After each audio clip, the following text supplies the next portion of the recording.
உடை, கம்பீரமான நடை என எந்தவித தாக்குதல் சூழ்நிலைகளையும் எதிர்கொண்டு பாரத பிரதமர் அவர்களின் உயிரை பாதுகாக்கும் எஸ்பிஜி என்று சுருக்கமாகவும் ஸ்பெஷல் புரோட்டெக்ஷன் குரூப் என்று விரிவாகவும் அழைக்கப்படும் சிறப்பு பாதுகாப்பு குழு பற்றி இந்த வீடியோ பதிவில் பார்க்கலாம்.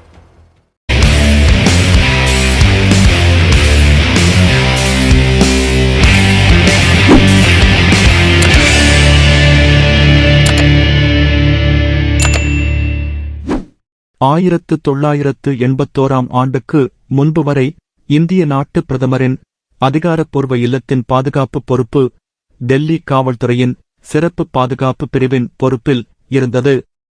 துணை காவல் ஆணையர் அந்தஸ்தில் உள்ள அதிகாரியால் கண்காணிக்கப்பட்டது. அதே ஆண்டு அக்டோபர் மாதம் உளவுத்துறை பணியகத்தால் சிறப்பு பணிக்குழுவான SDF நிறுவப்பட்டது. இந்த சிறப்பு பணிக்குழு புதுதில்லிக்கு உள்ளேயும் வெளியும் பிரதம மந்திரிக்கு பயணத்தின் போது போக்குவரத்து பாதுகாப்பு மற்றும் சாலை பாதுகாப்பு வழங்கியது.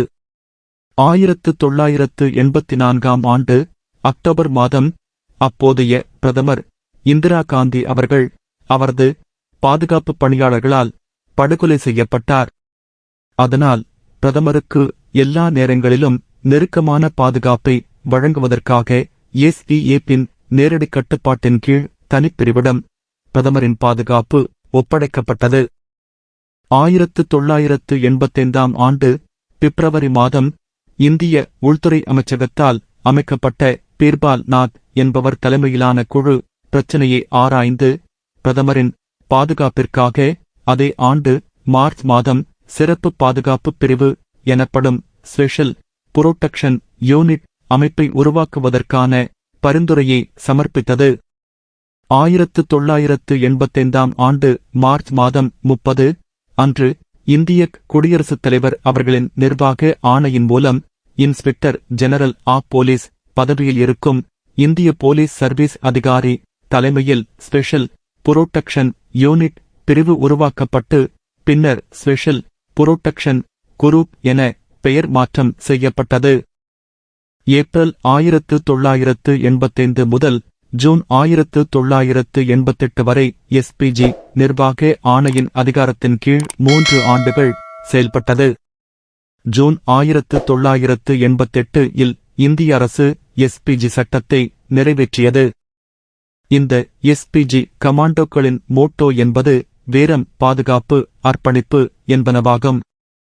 எஸ்பிஜி கமாண்டோக்கள் இந்தியாவிலும் வெளிநாட்டிலும் எல்லா நேரங்களிலும் பிரதமரை பாதுகாக்கின்றனர். அதேபோல் பிரதமரின் நெருங்கிய குடும்ப உறுப்பினர்களுக்கும் எஸ்பிஜி பாதுகாப்பு வழங்கப்பட்டது. முன்னதாக பிரதமரின் பெற்றோர், மனைவி மற்றும் குழந்தைகளை அவர்களின் பதவிக்காலத்தின் போதும் பதவியை விட்டு வெளியேறிய 10 ஆண்டுகளுக்கும் இந்தியாவில் எங்கு வசித்தாலும் பாதுகாப்பது என்பது எஸ்பிஜியின் ஆணையில் உள்ளடக்கியதாக இருந்தது. 10 ஆண்டுகளுக்குப் பிறகும் அவர்களுக்கு இருக்கும் அச்சுறுத்தலின் அளவை வைத்து பாதுகாப்பு மேலும் நீட்டிக்கப்படும் வகையில் இருந்தது. இருப்பினும் சட்டத்திருத்தம் 2019 அத்தகைய ஆணையை குறைத்தது. தற்போது பிரதமர் நரேந்திர மோடி மட்டுமே எஸ்பிஜி பாதுகாப்பில் உள்ளார். எஸ்பிஜியானது உளவுத்துறை, ஆராய்ச்சி மற்றும் பகுப்பாய்வு பிரிவு போன்ற பல்வேறு பாதுகாப்பு முகமைகளுடனும் அனைத்து மாநிலங்கள் மற்றும் யூனியன் பிரதேச காவல்துறைகளுடனும் இணைந்து பிரதமரின் பாதுகாப்பிற்கு எல்லா நேரங்களிலும் ஒரு தோல்வியில்லாத, சற்றும் பிழை இல்லாத நெருக்கமான பாதுகாப்பை வழங்குகிறது. பிரதமரின் எந்தவொரு பயணத்தின் போதும் பாதுகாப்பை திட்டமிடுவது என்பது மத்திய அமைப்புகள் மற்றும் மாநில போலீஸ் படைகளை உள்ளடக்கிய ஒரு விரிவான பயிற்சியாகும். இந்த விரிவான வழிகாட்டுதல்கள் எஸ்பிஜியின் ப்ளூபுக் என்று அழைக்கப்படுகின்றன. ப்ளூபுக் பிரதமரின் பாதுகாப்பிற்கான விதிகளை வகுத்துள்ளது. பிரதமரின் பயணத்திட்டம் முதலமைச்சர், உள்துறை அமைச்சர் மற்றும் காவல்துறை தலைவர் உள்ளிட்ட மாநிலத்தின் உயர்மட்ட தலைமையுடன் விரிவாக பகிர்ந்து கொள்ளப்படுகிறது. பிரதமரின் வருகைக்கு குறைந்தபட்சம் 1 மாதத்திற்கு முன்னதாகவே தொடர்பு குழு கூடுகிறது.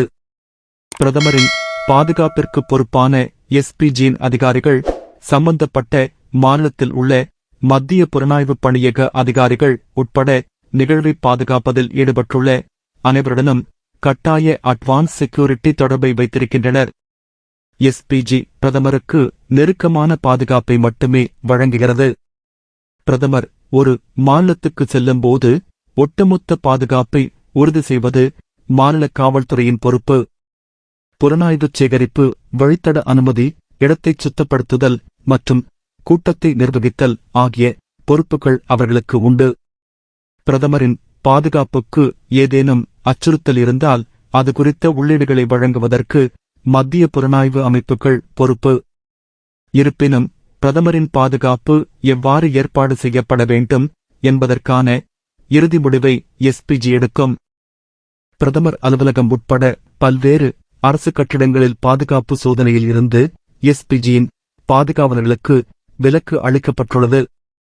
எஸ்பிஜி மற்றும் அதன் ஊழியர்கள் ஓய்வு பெற்ற பிறகும் தகவல் அறியும் உரிமைச் சட்டம் 2005 வரம்பிலிருந்து விலக்கு அளிக்கப்பட்டுள்ளனர்.